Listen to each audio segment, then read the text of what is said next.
Thanks for tuning in to oddsmarket.com. Natalie Rydstrom here, and on the line is Bernardo Baltazar from theowltips.com. Link is in the description if you do want to check out his site and services. We're talking Monday 27th Euro 2016 knockout matches. We've got two here, and starting with the outrights, obviously one of the most popular markets here to bet on. I would probably say looking Spain versus Italy there. Spain 2.17, draw 3.01, and then Italy 4.40. I'd probably say we've definitely got more value on that match on the outright as we do England versus Iceland. England 1.5, Iceland 8.7. Obviously, unless you're playing the upset here. On the outright, is it better to focus on the Spain versus Italy match? Is there more value to be had? Not really, because well, it's going to be a much more tight match. So bookies are giving Spain as favorite and giving an odd around 2.1 at the moment. But I can't see that as more value than the 1.53, 55 that we can find for England, because the difference between England and Iceland is much bigger. And sincerely, I prefer to be on -1 for England than a straight win for Spain, because England will have much more easiness in winning the game than Spain versus that defense of Italy. Now, looking at the sort of the goals market here, both of the unders is very low. We've got under 2.5 goals for Italy versus Spain, 1.4. The same goes pretty much for England versus Iceland as well. Why are sort of bookies really putting those low odds on the under 2.5 goals market? And is that the way it's going to go, or could we see an upset?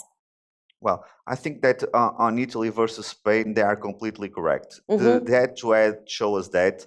And the type of game that Italy is presenting on this World Cup, well, it's the type of game that's usually going to be under in all games. Of course, that it can happen an upset, but I think that it's going to be an under. So that 1.4, well, it's not a big odd, but it's enough value to play it, because Italy, it's a very defensive team.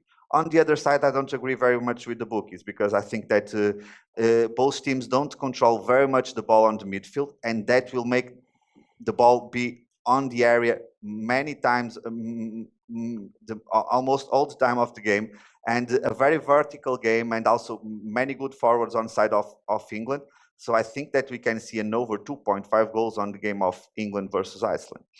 Okay, so going against the bookies there. What about both teams to score, yes or no? Are you expecting goals from both sides in either match, or enough even to bet on it? Well, I think that both teams to score no on Italy versus Spain, it's a winner. And in England versus Iceland, I sincerely expect a very strong entry by England, and it's very difficult to know if Iceland gonna score or not. It's gonna depend how many goals England will score, or how soon England gonna score in the game, because they can be very comfortable in the game. I sincerely can see England be winning by 2-0 at halftime or something like that. So that's the reason why, well, it's more difficult to. If not, I would back both teams to score no. I think that Iceland, well, it's true that they score in all the games. They score versus Austria, versus Hungary, versus Portugal. But the type of game, very long balls, and it's very long. They use very long balls, and England, well, the defense of England is very used to defend that type of game. So I think that they won't create many problems to England. All right, fantastic stuff. That was Bernardo Baltazar at theowltips.com. Do check out his site and services. Bernardo, thank you for joining us. Thank you, Natalie.